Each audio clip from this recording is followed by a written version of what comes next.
So what is going on, guys? Today I am talking about the one and only Star Wars Battlefront, of course. This game has been hyped since it got announced at 2013 E3 by EA, of course, and you know the hype that the Star Wars The Force Awakens has got, of course, has only added to the hype of Star Wars Battlefront. The whole franchise that is, of course, Star Wars has been gaining so much media attention and just in general hype over the past couple of years.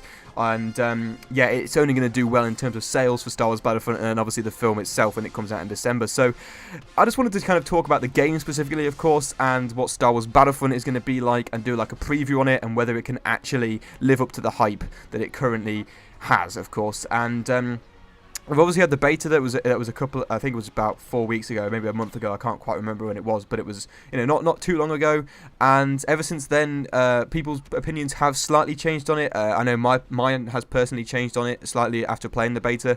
And yeah, I just want to kind of give an overall preview of it and what I believe this game will be like when it comes out in just over a week. Now, in fact, just under a week probably, depending on what country you're from, of course. In North America, is releasing on November 17th, which of course is the Tuesday next week, so much shorter than a week.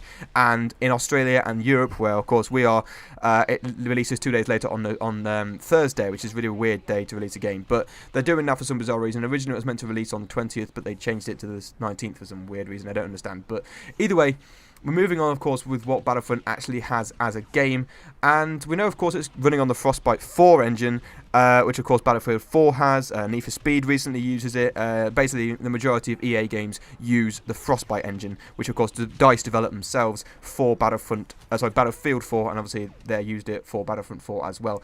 And we've also got loads of different kind of gameplay elements, which, of course, we've already kind of seen already in the beta, to be honest. I mean, there's not many kind of bigger things that have happened since the beta.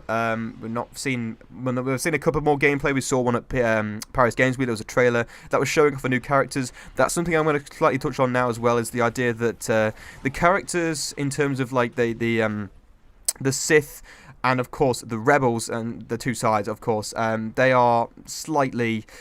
I don't think there's a big roster compared to what was in original Battlefront games, of course, on the PS2. We've seen Luke Skywalker, we've seen Darth Vader, we've seen Boba Fett, we have seen Princess Leia recently, we've seen Han Solo, of course.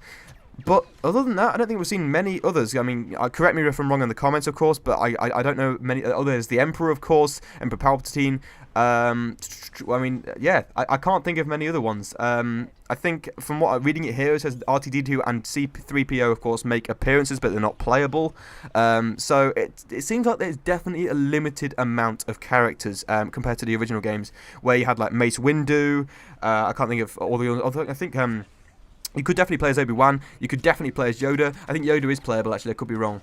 Maybe. Oh, I don't know. I'm going off topic, of course. But let me know in the comments if there's any characters I've not said in this video. But I'm sure there's quite a few I'm missing. But I know for a fact that Mace Windu, I don't think I've seen in the gameplay at all. So I don't know if there's any of these other characters that are going to be in the game. But we'll have to wait and see, of course.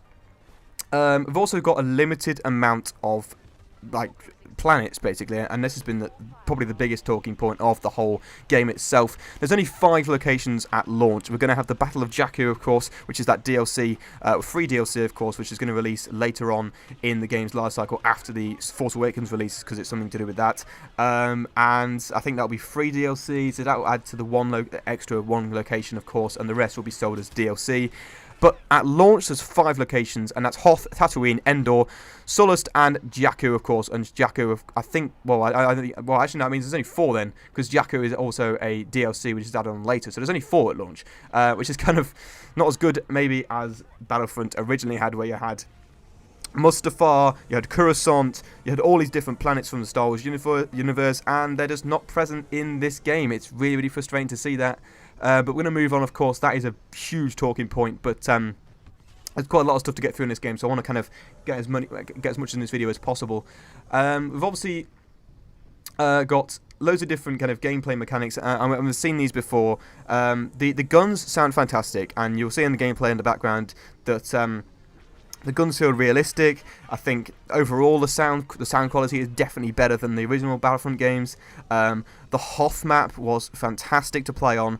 Bringing down an AT-AT was just a monumental thing to see in a game, and you know, it just hugely brings back those memories of what it was in the films, of course. Episode 5, I believe it was in, and yeah, I mean, that was a fantastic moment to see when I played that. Of course, we know that from the beta that the I think it was it the Rebels that were slightly too powerful? No, it wasn't, because the AT-ATs were on the Sith side, so the Sith were too powerful. Hopefully they've toned that down for the full release, but because they had the AT-ATs, they were just overpowered for some bizarre reason. So I don't know how they managed to fuck that up so much, DICE, but they're usually quite good at balancing the games, actually, to be fair. I've never had a problem with balancing in Battlefield, sorry. But for some bizarre reason in the beta of Battlefront it was just messed up, so hopefully they can fix that as well for the full release. Now here's a big talking point as well, of course. Now, downloadable content. Now this is something which has kind of plagued the EA games for a while now, and of course it was inevitable it was going to come to Star Wars Battlefront, of course, but we didn't expect it to be in this capacity. Of course, it's got a season pass, which is £40, $50, whatever you want to say. It's going to be the same price, and yeah, it's essentially what Battlefield Premium is on the original Battlefield games. I think it's only on Battlefront. I can't say Battlefield and Battlefront; they're exactly the same word in my opinion. But Battlefield 3, of course, has a Battlefield Premium, and so does Battlefield 4, and they're both £40. I'm talking it from a UK perspective here. It's about €50, I think, and maybe $50 as well. But they, of course, have 4 individual DLC packs, and it's the same with Battlefront. The Battle of Jakku is, I believe, not. Yeah, that's right. It's released download free in December 8th, so that's not actually going to be in that season pass. Instead, that's going to be 4 unannounced DLCs. So yeah, they're just going to add more content onto the end of this game. It's going to be exactly the same that Battlefield does it. And yeah, I think I've expressed my opinions on this before, and so has Ghost on his own channel. He had a very big rant video about it, but for me it's too much. It's too much, and they should be offering this stuff at launch. It's good that they are offering the Battle of Jakku for free, but that means there's only 5 whole planets to play on. I mean, that's not anything close, as I said before, to what was offered in the original PS2 games, and that's a PS2 game. And the maps on the PS2 were fantastic. Coruscant was a fantastic map. Mustafar was a fantastic map. Even Hoth was a fantastic map. And for me, the Hoth map on this Battlefront didn't feel as fun as the original Battlefront games. Sure, the bringing down the AT-AT on this game is far more larger scale than the PS2 games, but it was not. It just that was about the only fun part, I thought. Everything else was a little bit boring, a little bit bland. It just, I don't know.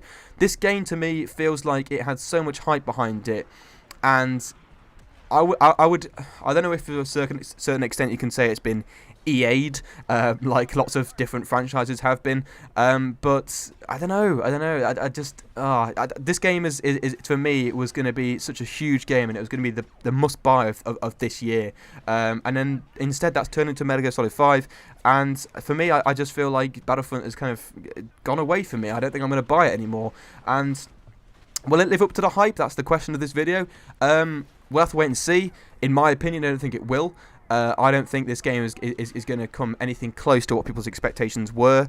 And that's pretty much everything I wanted to say, really. I mean, it's kind of a negative point to end on, of course. This game will be fun. People will play this game. It's going to sell fantastically. It's just, for me, it's going to lack content.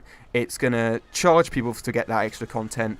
And it's going to, for me, it's for someone who wouldn't buy a season pass if they bought the game, it would die very quickly. The maps that don't seem that interesting yet. I do want to play on Endor, and maybe the Battle of Jakku. That kind of sounds interesting, but again, we've not seen the film version of that yet. But Endor for sure, I did want to play on. And other than that, it really, really seems to be lacking content. And I'm hoping that EA will offer some more free stuff in the future.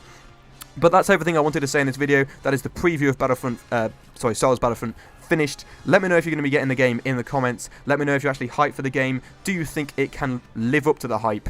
And yeah, thank you a lot for watching, of course. And yes, I will end, of course, with the typical banter.